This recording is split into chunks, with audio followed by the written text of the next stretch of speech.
مفتی صاحب کے YouTube channels کو سبسکرائب کیجئے اور ان کے تازہ بیانات کے ذریعے اپنے علمی، اصلاحی اور فکری آبیاری کرتے ہیں۔ اللہ رب العزت نے اپنے بندوں کو اپنے ظاہر اور باطن کو پاک رکھنے کا حکم دیا ہے کہ جس طرح تم اپنے ظاہری لباس، جسم، بدن کی طہارت اور صفائی کا اہتمام کرتے ہو، فکر کرتے ہو، اسی طرح تمہیں چاہیے کہ تم اپنے دل اور باطن کو بھی صاف رکھو۔ ظاہری طور پر تو انسان پورا صفائی کا لحاظ رکھے اور باطنی طور پر اندر کا نظام سارا غلاظت سے بھرا ہوا ہو، تو یہ عقل مندی نہیں ہے۔ خوبصورت انسان وہی ہے جو اپنی ظاہری پاکیزگی کا بھی لحاظ رکھتا ہے اور اپنے باطن کو بھی صاف اور پاک رکھنے کی کوشش کرتا ہے۔ ظاہری طہارت کے لیے قرآن کے اندر جو لفظ آتا ہے وہ لفظ طہارت ہے۔ کتابوں کے اندر بھی یہی لفظ آتا ہے، احادیث میں بھی یہی لفظ آتا ہے۔ ظاہری پاکیزگی اور ظاہری صفائی کے لیے لفظ طہارت استعمال ہوتا ہے۔ اللہ رب العزت قرآن مجید میں ارشاد فرماتے ہیں، ان اللہ یحب التوابین ویحب المتطہرین۔ جو میرے بندے توبہ کرتے ہیں اور خوب توبہ کرتے ہیں اور خوب اپنی صفائی اور پاکیزگی حاصل کرتے ہیں، اللہ تعالیٰ ان سے محبت کرتا ہے۔ صحابہ کرام بھی اپنی ظاہری صفائی کا بڑا لحاظ رکھتے تھے۔ مٹی کا ڈھیلا استعمال کرنے کے بعد پانی کا استعمال بھی کرتے تھے جب قضاء حاجت کے لیے جاتے تھے۔ تو اللہ کو یہ عمل ان کا بڑا پسند آیا کہ اپنی ظاہری صفائی کا کس قدر لحاظ رکھتے ہیں، تو ان کی تعریف کے لیے اللہ نے قرآن کی آیات نازل کی۔ وَإِن كُنتُمْ جُنُبًا فَاطَّهَّرُوا، اگر تم پر غسل فرض ہو جائے، اللہ فرماتے ہیں تمہیں چاہیے کہ خوب پاکی حاصل کرو۔ تو اسلام صفائی، ظاہری صفائی کا بھی ایک ہمیں پورا نظام دیتا ہے اور ایک قانون بنایا گیا ہے، اس کے فضائل بیان ہوئے اور صفائی نہ رکھنے پر وعیدیں بیان ہوئے۔ الطہور شطر الایمان، نبی علیہ السلام کا فرمان ہے کہ صفائی ایمان کا حصہ ہے، اور بعض نے شطر کا معنی کیا نصف، کہ صفائی، ظاہری صفائی جو ہے یہ ایمان کا نصف ہے۔ اور اللہ کے نبی صلی اللہ علیہ وسلم نے ایک حدیث میں واقعہ آتا ہے کہ آپ گزرے، دو قبروں کو عذاب ہو رہا، آپ نے درخت کی دو ٹہنیاں توڑی اور ایک قبر کے اوپر لگا دی، دوسری قبر کے اوپر لگا دی۔ تو آپ نے فرمایا کہ ان کو کسی بڑی وجہ سے عذاب نہیں ہو رہا، ایک کو عذاب اس لیے ہو رہا ہے یہ پیشاب کے چھینٹوں سے نہیں بچتا، یعنی ظاہری پاکیزگی حاصل نہیں کرتا، اور دوسرے کو عذاب اس لیے ہو رہا ہے کہ وہ چغلیاں کرتا، چغل خور تھا۔ تو یہ ساری چیزیں بتا رہی ہیں کہ ہمیں ظاہری صفائی رکھنے کا ایک اسلام پورا نظام دیتا ہے۔ جسم کی صفائی ہو، کپڑوں کی صفائی ہو، اپنے رہن سہن کی جگہ کی صفائی ہو، تو ایک اسلام کا ایک خوبصورت پورا نظام ہے۔ تو اسی طرح اسلام ہمیں اپنے باطن کو بھی صاف رکھنے کا واضح حکم دیتا ہے۔ باطنی صفائی کے لیے قرآن کے اندر جو لفظ استعمال ہوا ہے وہ قرآن کا لفظ تزکیہ ہے، ازکا ہے۔ قد افلح من تزکا، تحقیق وہ شخص کامیاب ہوا جس نے اپنے باطن کو صاف کر لیا۔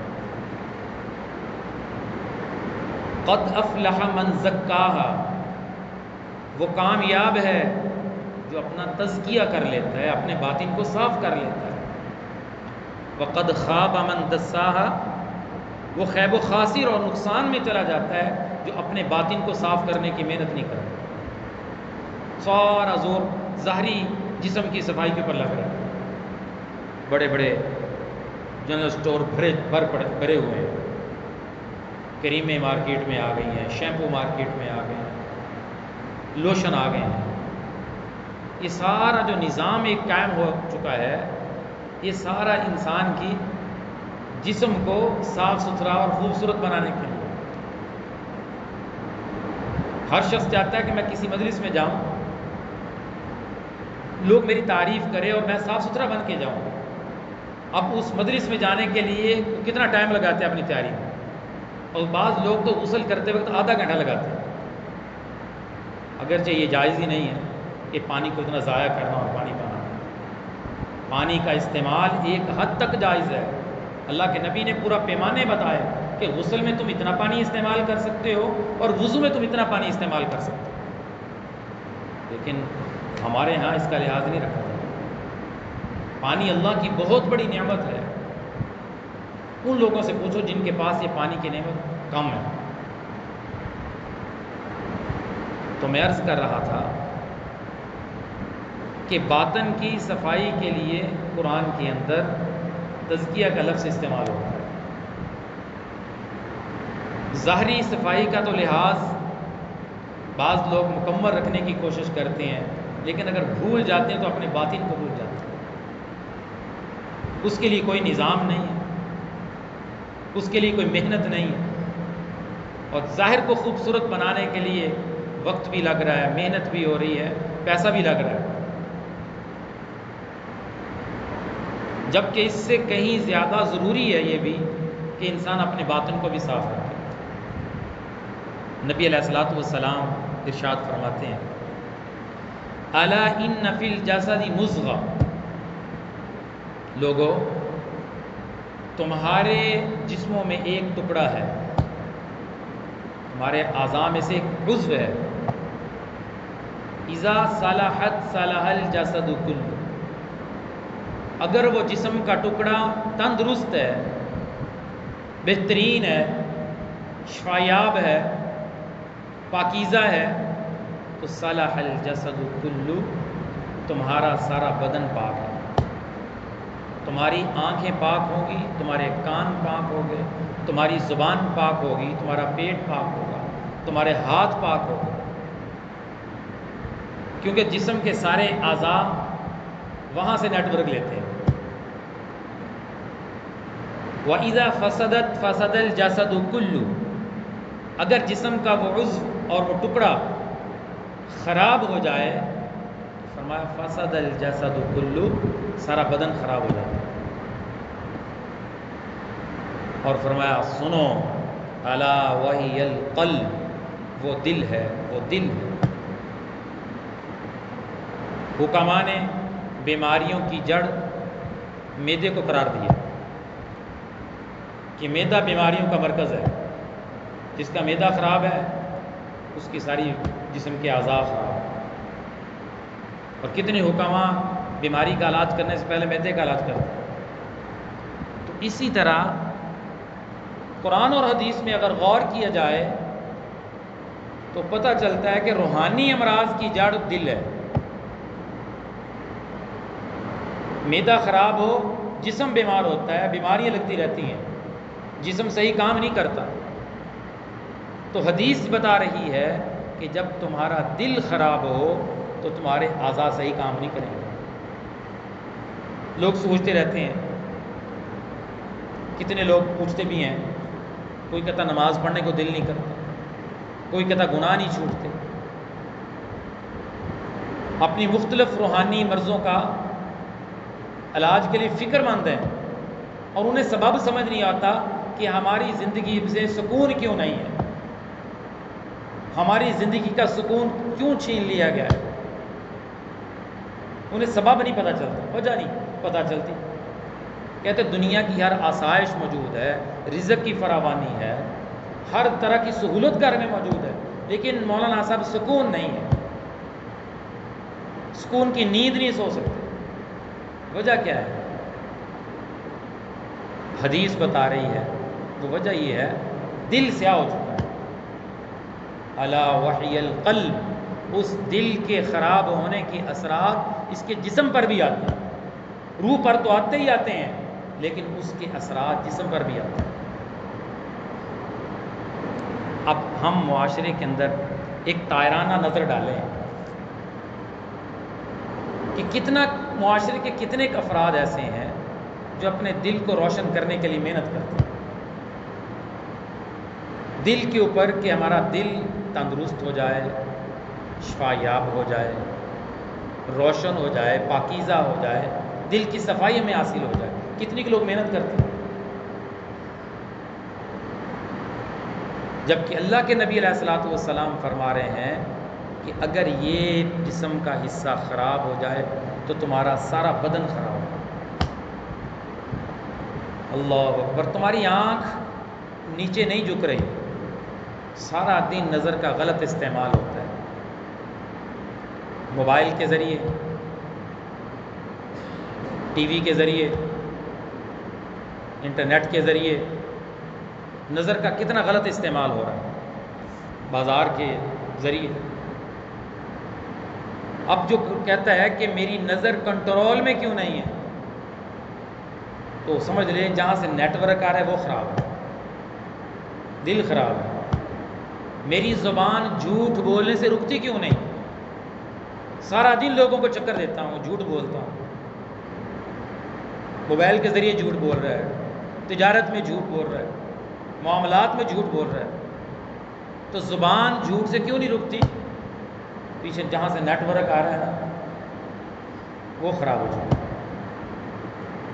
کہتے ہیں نیٹ ورک خراب ہے، جواب موصول نہیں ہو رہا، مطلوبہ نمبر بند ہے، حالانکہ مطلوبہ نمبر تو کھلا ہوتا ہے۔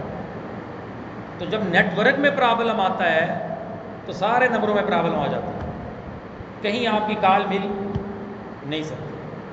تو یہی صورتحال دل کی ہے۔ جب کان گانا سننے میں لذت محسوس کریں اور سکون محسوس کرے اللہ کی نافرمانی میں، اور اللہ کی نافرمانی کرنے کے بعد احساس تک نہ ہو کہ میں نے کچھ کیا ہے، ندامت تک نہ ہوئے، شرمساری نہ ہو۔ گناہ کرنا اس کے لیے ایسے ہے جیسے جسم پر بیٹھنے والی مکھی کو اٹھا دیں، اتنا آسان ہو جائے گناہ کرنا تو سمجھ لے دل خراب ہو چکا ہے۔ نبی علیہ الصلوۃ والسلام فرماتے ہیں ہر چیز کو زنگ لگتا ہے۔ کوئی چیز لینے جائے، وہ دکاندار بتاتا ہے بس آپ نے ایک چیز کا خیال کرنا ہے، اس کو پانی نہیں لگنے دینا، یہ اس کو زنگ لگ جائے گا، یہ خراب ہو جائے گا، بس آپ نے ان چیزوں سے اس چیز کو بچانا ہے، پرہیز کرنا ہے، تو یہ بڑی دیر تک چلتی رہے گی۔ اگر آپ نے اس کی حفاظت نہ کی، اسے زنگ لگ جائے گا، یہ جلدی ختم ہو جائے گا۔ اسی طرح اللہ کے نبی علیہ الصلوۃ والسلام نے بھی کچھ ہدایات دے دی کہ تم نے جسم کے اس ٹکڑے کو زنگ لگنے سے بچانا ہے۔ یا رسول اللہ زنگ کیسے لگتا ہے؟ فرمایا ہر چیز کو زنگ لگتا ہے، دل کو بھی زنگ لگ جاتا ہے۔ کس سے زنگ لگتا ہے؟ فرمایا جب بندہ گناہ کرتا ہے تو گناہ کی نحوست اتنی ہوتی ہے کہ وہ دل کے اوپر زنگ چھوڑ دیتی ہے، پھر دوسرا گناہ کرتا ہے، پھر زنگ لگ جاتا ہے۔ اب جیسے اشیاء خراب ہو جاتی ہیں، چیزیں خراب ہو جاتی ہیں، تھوڑا تھوڑا زنگ لگنا شروع ہوتا ہے تو توجہ نہ کی جائے ساری زنگ سے بھر جاتی ہے۔ موٹر سائیکل کو آپ صاف نہ کریں تو سارا زنگ سے بھر جائے۔ تو اسی طرح جب گناہ کرنے کے بعد ندامت نہیں، شرمساری نہیں، اور گناہ پر بار بار اصرار ہے، توبہ نہیں ہے، تو پھر کرتے کرتے وہ سارا دل سیاہ ہو جاتا ہے، پورا زنگ آلود ہو جاتا ہے۔ پھر کیا ہوتا ہے؟ پھر بڑا ہی نقصان ہوتا ہے، بڑا نقصان ہوتا ہے، دل مردہ ہو جاتا ہے۔ اور آپ کو ہوتا ہے مردے کو جگانا کوئی آسان کام ہے؟ زمین بنجر ہو جائے، زمین مردہ ہو جائے تو اس کو آباد کرنا کتنا مشکل کام ہے، کتنی محنت لگتی ہے۔ تو گناہ کر کر کے دل بھی سیاہ اور مردہ ہو جاتا ہے۔ اب اسے بیدار کرنا پڑے گا، تب زندگی میں سکون ملے گا، وگرنہ زندگی بھر گناہوں میں اللہ نے سکون رکھا نہیں۔ وقتی طور پہ وقتی لذت ہے، وقتی طور پہ سکون ملے گا، ہمیشہ کا سکون نہیں۔ وقتی لذت اور سکون ملے گا اور اس کے بعد پریشانی بھی بنے گی۔ گناہ کے اندر سکون نہیں، لذت نہیں، عارضی لذت و سکون حاصل ہوتا ہے، لیکن ہمیشہ کا اس کے لیے بہت بڑا نقصان ہو جاتا ہے۔ تو جب دل سیاہ ہوتا ہے، یہ زنگ آلود ہوتا ہے، تو پھر نقصان سب سے بڑا یہ نقصان ہوتا ہے کہ اللہ کے حکم پر عمل کرنا اس کے لیے مشکل ہو جاتا ہے۔ نماز کے لیے فجر میں اٹھنا اس کے لیے پہاڑ ہے، بڑا بوجھ ہے، کوشش کے باوجود کہتا اٹھ نہیں پاتا۔ نماز کے لیے قدم مسجد کی طرف نہیں اٹھیں گے، موبائل کے اوپر یہ گھنٹوں گزار لے گا فیس بک دیکھتے ہوئے، یوٹیوب کا استعمال کرتے ہو، لیکن قرآن کا ایک پاؤ تلاوت کرنا اس کے لیے مشکل ہو جائے۔ قرآن کا ایک پاؤ تلاوت کرنا اسے نصیب نہیں ہوگا، استغفار کی ایک تسبیح سے نصیب نہیں ہوگا۔ اللہ اس سے اپنی عبادت کا نور چھین لیتے ہیں۔ لوگوں کو سمجھ نہیں آتی، کہتے کیا ہو گیا جی، ہمیں اچھے بھلے نماز پڑھتے تھے، فلاں کرتے تھے، نمازیں چھوٹ رہی ہیں، فلاں فلاں گناہ ہونے شروع ہو گئے۔ سمجھ جایا کرے کہ حدیث بتا رہی ہے کہ جہاں سے نیٹ ورک آ رہا ہے وہ چیز خراب ہو چکی ہے، وہاں رابطہ قائم کیا جائے، اسے کیسے درست کریں؟ تو رابطہ کہاں قائم کرنا ہے؟ قرآن مجید میں رسول اللہ صلی اللہ علیہ وسلم نے احادیث میں اس کا حل بھی بتایا۔ تو جب دل سیاہ ہوتا ہے تو اللہ کے حکم پر عمل کرنا اس کے لیے بڑا مشکل ہے۔ جھوٹ بولنا آسان، فراڈ کرنا آسان، ناپ تول میں کمی کرنا آسان، کسی کی چیز پر ناجائز قبضہ کرنا آسان، یہ سارے کام اس کے لیے آسان ہو جاتے ہیں، کیونکہ دل سے گناہ کرنے کا احساس ہی نکل گیا۔ جب کسی چیز کا احساس نکل جاتا ہے وہ کام کرنا اس کے لیے مشکل نہیں رہتا۔ اس کے لیے شیطان اس کام کو، اس عمل کو خوبصورت بنا کے پیش کرتا ہے۔ اللہ تعالیٰ قرآن مجید میں فرماتے ہیں وَزَيَّنَ لَهُمُ الشَّيْطَانُ، اس گناہ کو شیطان تمہارے لیے خوبصورت بنا کے پیش کرتا ہے کہ نہیں تم ٹھیک کر رہے ہو، یہ وجہ بھی ہے، یہ عذر بھی ہے، اس لیے تم کر رہے ہو، کوئی بڑا بات نہیں ہے، کوئی حرج کی بات نہیں ہے۔ اور پھر کیا کرتا ہے؟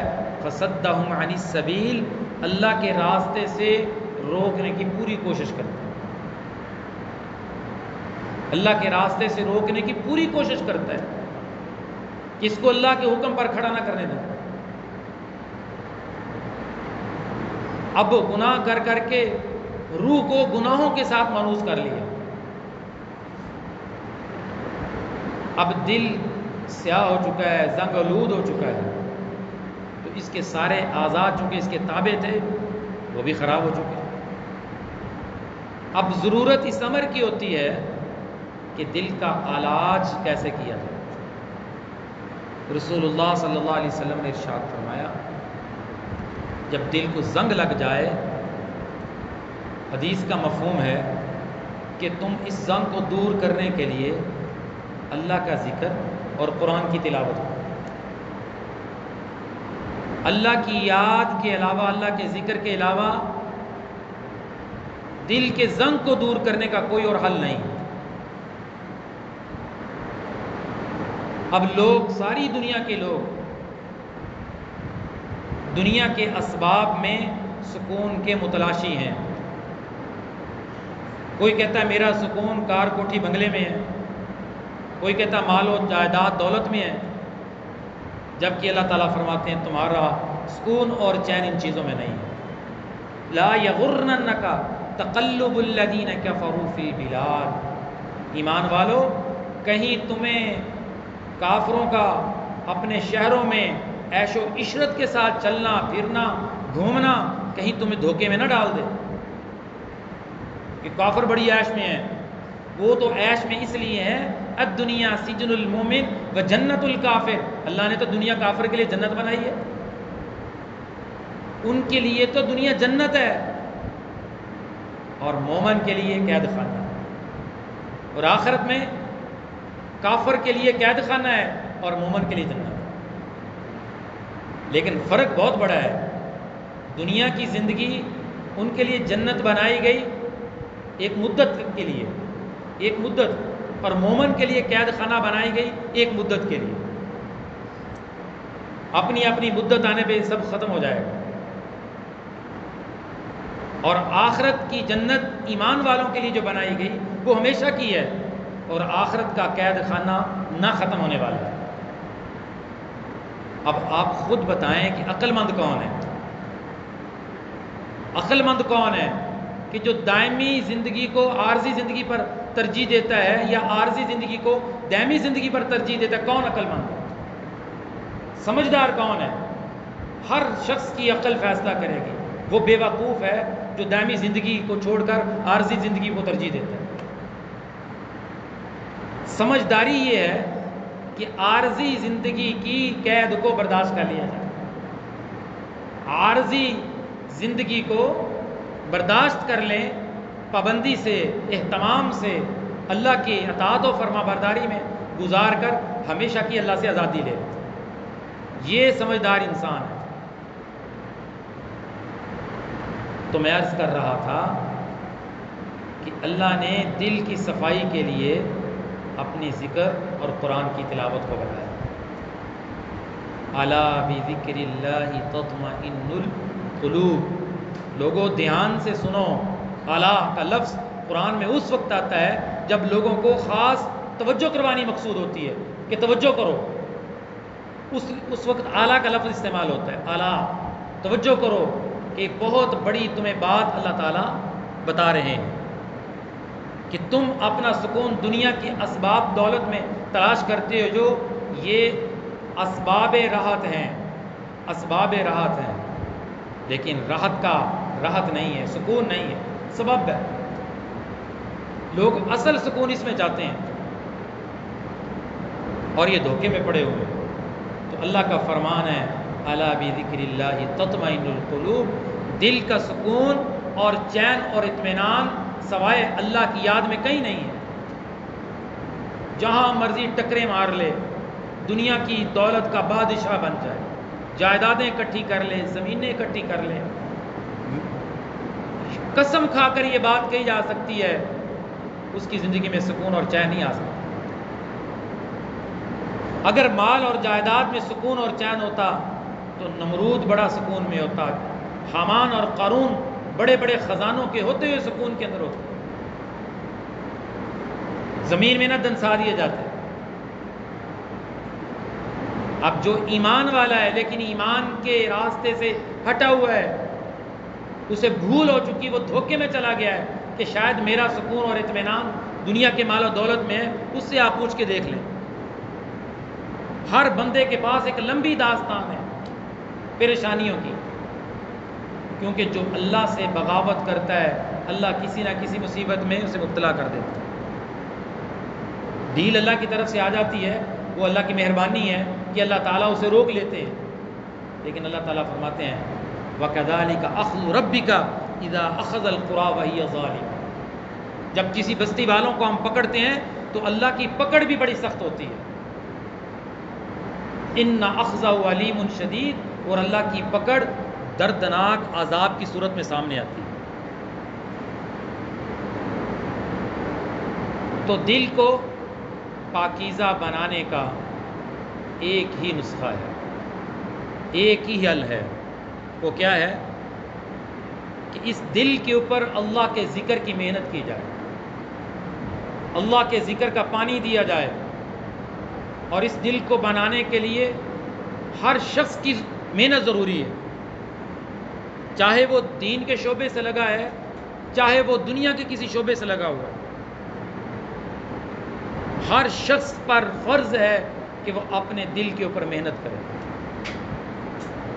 دل پر محنت نہیں ہوگی تو دل حسد جیسے موذی مرض کا شکار ہوگا۔ دل پر محنت نہیں ہوگی، دل تکبر سے بھرا ہوگا۔ دل پر محنت نہیں ہوگی، دل بغض اور کینے سے بھرا ہوگا۔ دل پر محنت نہیں ہوگی، دل کے اندر روحانی امراض مختلف صورتوں کی صورت میں سامنے آ جائیں گے۔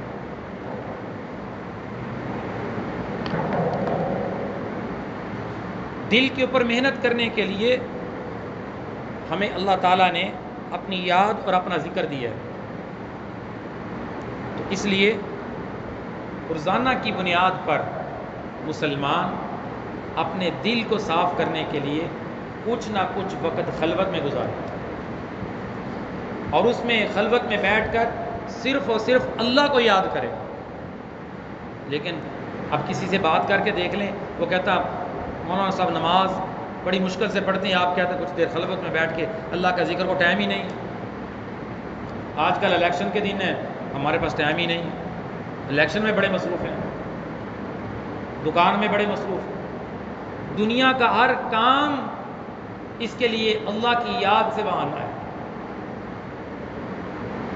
میں بڑا حیران ہوتا ہوں جب بندہ کہتا بھی نماز پڑھ لیا کرے گا، ٹائم نہیں ہوتا، مصروفیت بڑی ہے، مہمان بڑے آتے ہیں، دکان کہ بڑا رش ہوتا ہے، کیا کریں، نکل ہی نہیں ہوتا، کام ہی بڑے ہیں۔ کتنا یہ احمقانہ جواب ہے کہ مالک الملک کے حکم کو پیچھے رکھ کر دنیا کے حکموں کو ترجیح دے رہا ہے۔ اب باپ اپنے بیٹے سے جب کہے نا کہ بیٹا تمہیں میں یہ کہتا ہوں تم کر دو، کہتا میرے پاس آپ کی خدمت کا ٹائم ہی نہیں ہوتا، میں آپ کو کیسے ٹائم دوں، میں تو مصروف بھی بڑا ہوتا ہوں۔ اب باپ سوچے اگر بیٹا یہ جواب دے کہ باپ کے دل کے اوپر کیا گزرے گی، ذرا تھوڑا سا دل کے اوپر ہاتھ رکھ کے یہ سوچو کہ باپ کی خدمت کے لیے، باپ کی بات پر عمل کرنے کے لیے بیٹا یہ کہے کہ میرے پاس وقت ہی نہیں ہے، ابا جی میں آپ کے کام کیسے کروں۔ اولاً تو سمجھدار بیٹا یہ بات کرتا نہیں ہے، اور اگر کرتا ہے تو باپ کے دل پر کیسے چھریاں چلتی ہیں کہ میں نے اس کے لیے کتنی محنت کی ہے، اور یہ آگے سے مجھے کیا کہہ رہا ہے۔ شاگرد استاد سے کہے، ہمیں پتہ ہے ہم استاد ہیں، ہمارا شاگرد ہمیں اس طرح کی بات کریں کہ میرے پاس آپ کا کام کرنے کا ٹائم نہیں ہے، تو استاد کیا سوچتا ہے؟ اولاً تو شاگرد کرتا نہیں ہے۔ میں کہتا ہوں کہ کتنا بے وقوف انسان ہے، کتنا اللہ سے دور جا چکا ہے، یہ اللہ کے حکم کو اتنی اہمیت دینے کو تیار نہیں ہے، اور آگے سے اس کا عذر بہانہ یہ ہے کہ میرے پاس اللہ کے حکم پر عمل کرنے کے لیے وقت نہیں ہے۔ وجہ یہی ہے، وہی وجہ یہی ہے کہ دل سیاہ ہے۔ اگر دل پر محنت کی ہوتی، دل کو اللہ کے ذکر کا پانی دیا ہوتا، تو یہ بات کبھی زبان سے نہ نکلتی، کبھی یہ بات نہ کرتا۔ شاہ ولی اللہ محدث دہلوی رحمۃ اللہ علیہ بڑی عجیب بات ارشاد فرماتے ہیں کہ زمین کے اوپر نجاست گر جائے تو زمین کیسے پاک ہوتی ہے؟ زمین کو پاک کرنے کے دو طریقے ہیں۔ ایک طریقہ یہ ہے اس زمین کے اوپر آپ پانی بہا دیں، پاک ہو جائے گی۔ دوسرا طریقہ یہ ہے، شریعت نے جو بتایا، زمین خشک ہو جانے سے بھی پاک ہو جاتی ہے۔ زمین پر نجاست لگ جائے اور سورج کی تپش سے، گرمی سے وہ خشک ہو جائے تو زمین کیا ہو جاتی ہے؟ پاک ہو جاتی ہے۔ زمین کو پاک کرنے کے دو طریقے ہیں۔ تو شاہ ولی اللہ محدث دہلوی رحمۃ اللہ علیہ فرماتے ہیں دل کی زمین کو پاک کرنے کے بھی دو ہی طریقے ہیں۔ دل کی زمین بھی نجس ہو جاتی ہے، جس دل میں حسد ہے وہ دل نجس ہے، جس دل میں کینہ اور بغض ہے وہ دل نجاست سے بھرا ہوا ہے، جس دل میں دنیا کی محبت ہے، اللہ کے حکم پر دنیا کی محبت کو ترجیح ہے، وہ دل نجاست سے بھرا ہوا ہے، جس دل میں کینہ مسلمان کا موجود ہے، تکبر موجود ہے، وہ دل نجاست سے بھرا ہوا ہے۔ یہ ساری، جس دل میں اللہ کے غیر کی محبت ہے ناجائز محبتیں، دنیا والوں کی محبتیں، مرد کی محبت، عورت کی محبت، ناجائز محبتیں کی بات کر رہا ہوں، جائز محبت کی بات نہیں کر رہا، والدین سے بھی محبت ہوتی ہے۔ ناجائز محبت ہر بندہ سمجھتا ہے کہ کون سی محبت ناجائز اور حرام ہے، وہ دل کے اندر ہے۔ تو یہ ساری چیزیں دل کو نجاست سے نجس کی ہوئے ہیں، ان ساری چیزوں سے دل ناپاک ہو جاتا ہے، دل کی زمین ناپاک ہو چکی ہے اگر یہ امراض کسی کے دل میں اندر ہے۔ اب اسے کیسے پاک کریں گے؟ شاہ ولی اللہ محدث دہلوی رحمۃ اللہ علیہ فرماتے ہیں تو اسے بھی ایسے ہی پاک کرو۔ پہلا عمل یہ ہے کہ اسے اللہ کے ذکر کا پانی دو، اللہ کے ذکر کا پانی دو، اللہ کے ذکر پر آمادہ کرو اس ذکر دل کو، اللہ کے ذکر کی ضربیں لگاؤ اس دل کے اوپر، اللہ اللہ کا ذکر کرو، لا الہ الا اللہ کا ذکر کرو، تاکہ دل کی یہ نجاست اللہ کے ذکر کی برکت سے دور ہو جائے۔ ہمارے اکابرین کی ایک لمبی فہرست ہے جو روزانہ گھنٹوں اللہ کا ذکر کیا کرتے تھے، 40 ہزار مرتبہ اللہ اللہ کا ذکر کرتے تھے، لاکھوں مرتبہ لا الہ الا اللہ کا ورد ان کی زندگی میں تھا۔ اور آج کے مسلمان کو ایک تسبیح نصیب نہیں ہوتی، ایک تسبیح لا الہ الا اللہ کی، استغفار کی، درود و سلام کی ایک تسبیح نصیب نہیں ہوتی۔ یہ ساری علامتیں یہی ہیں کہ دل برباد ہے۔ اب اس مردہ دل کو کیسے جگانا ہے؟ اس مردہ دل کو کیسے جگانا ہے؟ جگانے کا حل شاہ ولی اللہ فرما رہے ہیں کہ اللہ کے ذکر کا پانی دو تو انشاءاللہ یہ جاگ جائے گا۔ اللہ کے ذکر میں طاقت ہی اتنی ہے، اللہ کے ذکر میں طاقت اتنی ہے۔ اللہ کا نام شیر ہے، شیر جب آتا ہے تو سب بھاگ جاتے ہیں، تو جب یہ اللہ کا نام دل میں اترتا ہے تو فرمایا کہ پھر روحانی امراض کی رخصتی کا وقت آ جاتا ہے، پھر باطل دل میں ٹھہرتا نہیں ہے، پھر اللہ کا نام حق دل میں اترتا ہے۔ 14 صدیاں گزر گئیں، ایک اللہ کے ولی کی زندگی اٹھاؤ، کسی کی اٹھاؤ اور اس کو پڑھو، وہ بتائے گا، وہ لکھے گا کہ مجھے اللہ کا قرب کیسے نصیب ہوا، میں نے اپنے دل کو کیسے روشن کیا، میں نے اپنے دل کی پاکیزگی کیسے حاصل کی۔ وہ لکھے گا اور بتائے گا کہ 2 عملوں سے۔ سب سے پہلا عمل جہاں جتنی ممکنہ حد تک میں نے پڑھا ہے، میں نے اللہ والوں کی زندگیوں کا مطالعہ کیا ہے، اپنی حد تک، زیادہ نہیں کہہ رہا کہ بہت زیادہ پڑھا ہے، جتنی اللہ والوں کی زندگیاں کتابی شکل میں شائع ہوتی رہتی ہیں اور ہوئی ہیں، پڑھا ہے، اس میں سر فہرست یہی بات ہوتی تھی کہ اگر کامیابی چاہتے ہو، دل کو پاکیزہ بنانا چاہتے ہو، دل کو روشن چاہتے ہو، دل کی امراض کا علاج چاہتے ہو، سب سے پہلا عمل کہ تم اللہ کے ذکر پر محنت کرو، اپنے آپ کو خلوت میں بیٹھو۔ یہ صرف مجھے آپ کو حکم نہیں، یہ اللہ تعالیٰ اپنے نبی کو بھی حکم دے رہے ہیں، فَإِذَا فَرَغْتَ فَانْصَبْ وَإِلَىٰ رَبِّكَ فَارْغَب۔ جبکہ رسول اللہ صلی اللہ علیہ وسلم کی پورے دن کا عمل اللہ کی یاد میں گزرتا تھا، جہاد میں، تبلیغ میں، دین کے احکام سکھانے میں، مسائل بتانے میں۔ نبوت ملنے کے بعد اللہ کے نبی نے کون سے دنیا کے کام کیے؟ اس کے باوجود اللہ تعالیٰ فرما رہے ہیں اے نبی جب آپ ان کاموں سے فارغ ہو جائیں تو خلوت میں آ جائیں، اپنے رب کو یاد کریں۔ پھر اللہ کے نبی نے اپنے رب کو اتنا یاد کیا کہ اللہ کو قرآن اتارنا پڑا، اے میرے محبوب رات کا کچھ حصہ آرام بھی کیا کرو، قم اللیل الا قلیلا نصفہ او انقص منہ قلیلا۔ اور دوسرا عمل جس سے دل روشن ہوتا ہے، فرمایا جن لوگوں نے دل پر محنت کی ہے، نیک لوگوں کی صحبت میں بیٹھنے سے بھی دل صاف ہوتا ہے، ان کی گفتگو سننے سے، ان کا واعظ و نصیحت سننے سے، ان کی بات سننے سے وہ بھی دل کے اوپر اثر کرتی ہے، اور ان کے دل سے نکلنے والی روشنی بھی سامنے والے دل کے اوپر پڑے، اس سے دل پاک ہو جاتا ہے۔ جس طرح سورج کی تپش پڑنے سے زمین ناپاک زمین پاک ہو جاتی ہے، اسی طرح نیک لوگوں کی صحبت میں بیٹھنے سے جو روشنی ان کے دل سے نکلتی ہے اس سے بھی دل کی ناپاک زمین پاک ہو جاتی ہے۔ کوئی منزل پر پہنچنے والا کسی نے یہ دعویٰ نہیں کیا کہ بغیر کسی رہبر کے، بغیر کسی رہنمائی کے میں منزل تک پہنچ گیا ہوں، بغیر کسی استاد کے میں نے منزل مقصود حاصل کر لیا، ایسا کبھی نہیں ہوا۔ اللہ نے نظام ہی ایسا بنایا ہے، نظام ہی ایسا بنایا ہے کہ رہبر کی رہبری کے ساتھ جو چلتا ہے تو وہ بہت سارے حملوں سے بچ جاتا ہے اور بچ کر اپنی منزل تک پہنچ جاتا ہے۔ جو خود پہنچنے کی کوشش کرتا ہے اس کے رستے میں گرنے کے بڑے امکانات ہوتے ہیں۔ جس لائن کو آپ اختیار کریں اس لائن کے ماہرین سے رابطہ کرنا پڑتا ہے، ماہرین سے رابطہ کیے بغیر اس میں تم کمال حاصل نہیں کر سکتے۔ اسی طرح اللہ کے قرب کو حاصل کرنے کے لیے جن کو اللہ نے اپنا قرب دیا، اپنا تعلق دیا ہے، اپنی محبت دی ہے، ان کی صحبت میں بیٹھنا پڑتا ہے۔